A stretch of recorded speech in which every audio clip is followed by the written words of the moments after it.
Bom dia, gente, Pai do Senhor.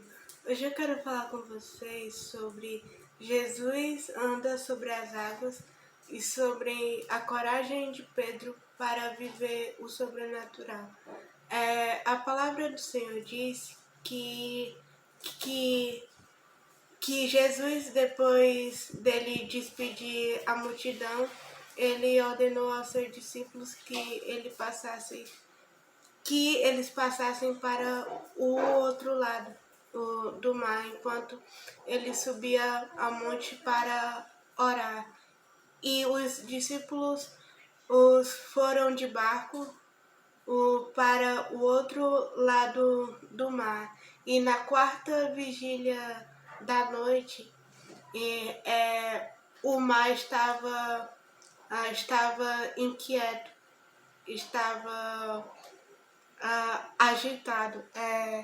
E a palavra do Senhor diz que Jesus, ele vinha andando sobre as águas.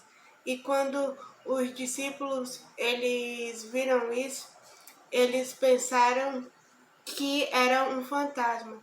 Mas Jesus disse: "Não temais, sou eu." E Pedro disse: "Senhor, se és tu verdadeiramente, me permita que eu vá ao teu encontro." Então Pedro foi. Jesus disse: "Vem", e Pedro foi. E Pedro estava andando sobre as águas. Enquanto Pedro estava olhando para Jesus, Pedro estava andando sobre as águas. Mas quando Pedro olhou para as ondas, ele começou a afundar. Mas o que nós aprendemos aqui com Pedro é que só se vive o extraordinário do Senhor quem tem coragem de sair do barco, porque somente Pedro andou sobre as águas, porque somente Pedro saiu do barco. O que significa sair do nosso barco? É sair da nossa zona de conforto.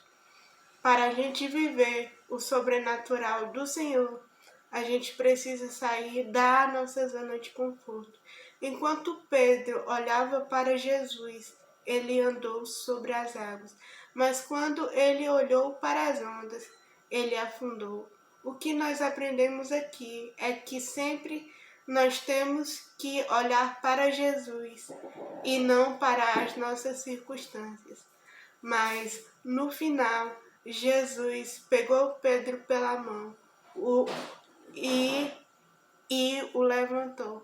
E quando eles entraram no barco, a tempestade se acalmou. Então, que a gente possa sempre estar com os nossos olhos fixos em Jesus. E que o dia de vocês seja abençoado, Pai do Senhor.